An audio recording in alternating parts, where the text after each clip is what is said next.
नमस्कार दोस्तों, आज के हमारे इस वीडियो में हम आपके लिए देवशयनी एकादशी की व्रत कथा लेकर आए हैं। एक समय महाराज युधिष्ठिर ने जिज्ञासा पूर्वक भगवान श्री कृष्ण से प्रश्न किया, हे केशव, आषाढ़ मास के शुक्ल पक्ष में आने वाली एकादशी का नाम क्या है और इस एकादशी का पालन करने की विधि क्या है?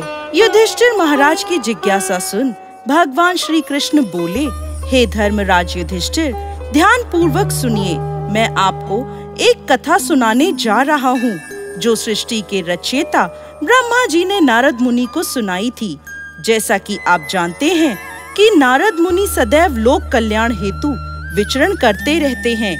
ऐसे ही एक दिन नारद मुनि विचरण करते हुए ब्रह्मा जी के पास पहुँचे और उनसे पूछने लगे, हे पिताश्री, आषाढ़ मास के शुक्ल पक्ष में कौन सी एकादशी आती है और किस प्रकार ये जीवों का उद्धार कर सकती है? नारद मुनि का प्रश्न सुन ब्रह्मा जी बोले, प्रिय पुत्र, आषाढ़ मास के शुक्ल पक्ष में आने वाली एकादशी को देवशयनी एकादशी या पद्मा एकादशी के नाम से जाना जाता है। इसके विषय में अब मैं तुम्हें एक पौराणिक कथा सुनाता हूँ।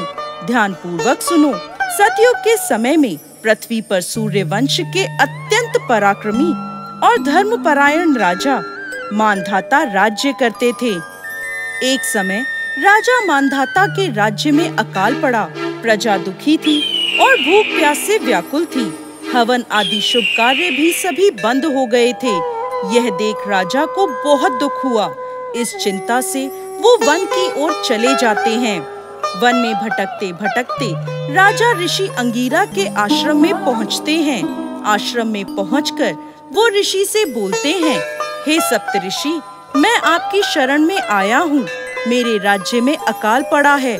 प्रजा कहती है कि राजा के पापों से प्रजा को दुख प्राप्त होता है, परंतु मैंने अपने जीवन काल में किसी प्रकार का कोई भी पाप नहीं किया है।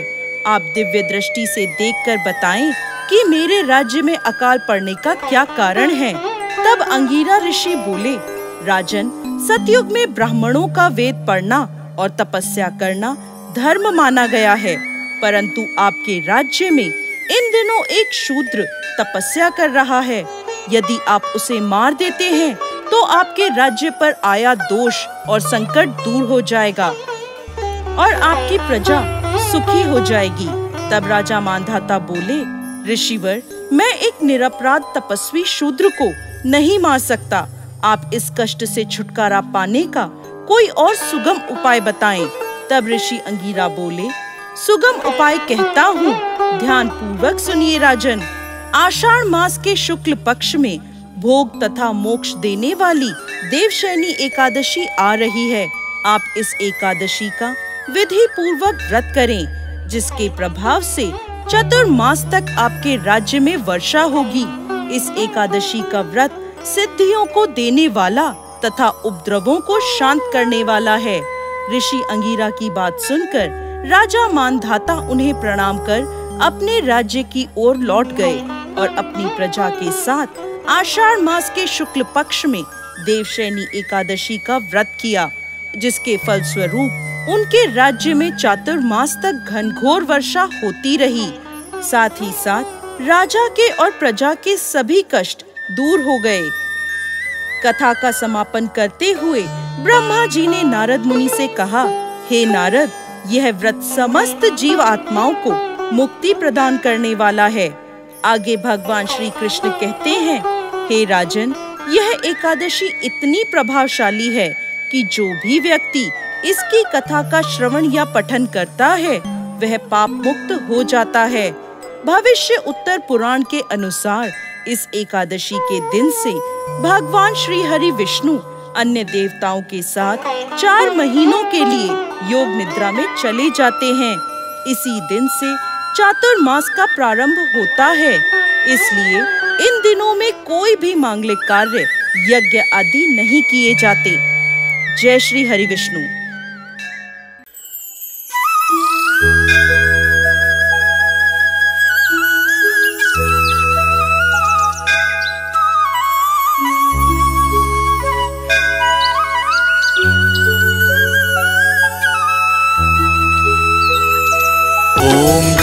जगदीश हरे, स्वामी जय जगदीश हरे। भक्त जनों के संकट, दास जनों के संकट क्षण में दूर करे। ओम जय जगदीश हरे।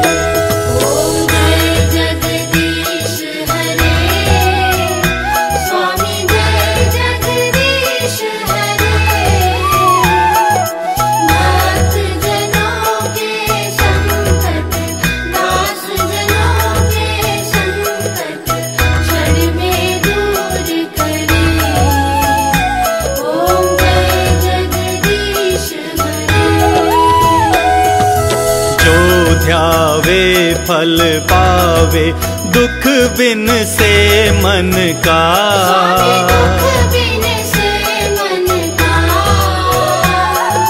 सुख संपत्ति घर आवे,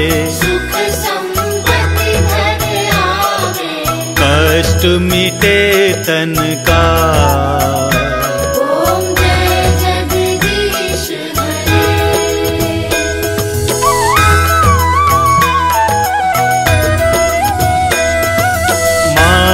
पिता तुम मेरे, शरण गहूँ किसकी।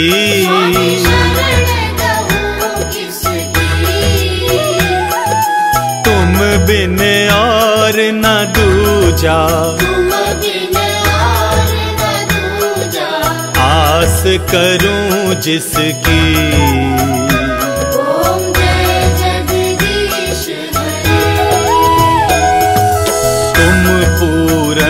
परमात्मा तुम अंतर्यामी,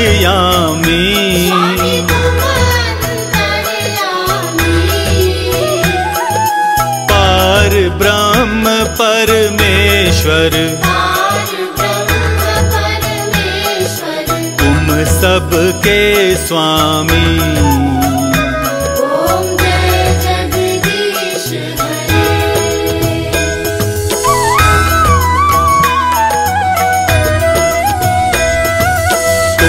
करुणा के सागर तुम पालन करता।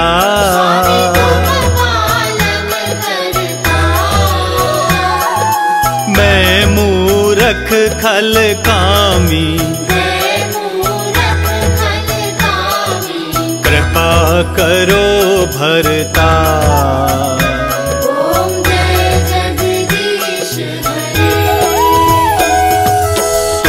हो एक अगोचर सबके प्राणपति,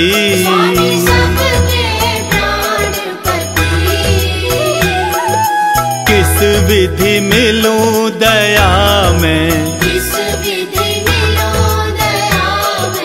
तुमको मैं कुमति।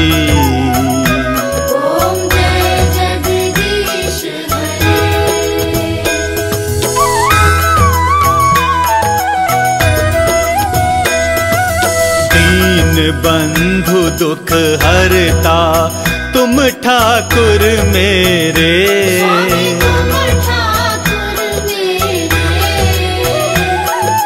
अपने हाथ उठाओ, द्वार पड़ा तेरे।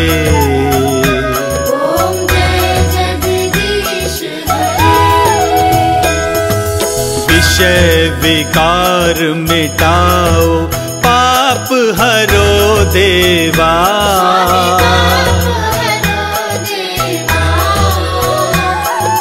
श्रद्धा भक्ति बढ़ाओ, संतन की सेवा।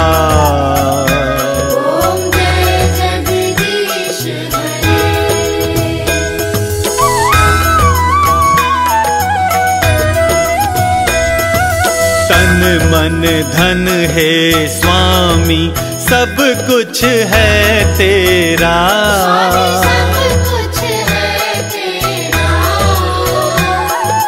तेरा तुझ तुझको अर्पण,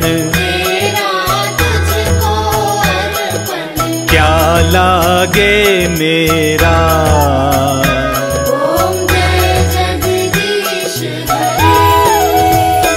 ओम जय जगदीश हरे, स्वामी जय जगदीश हरे।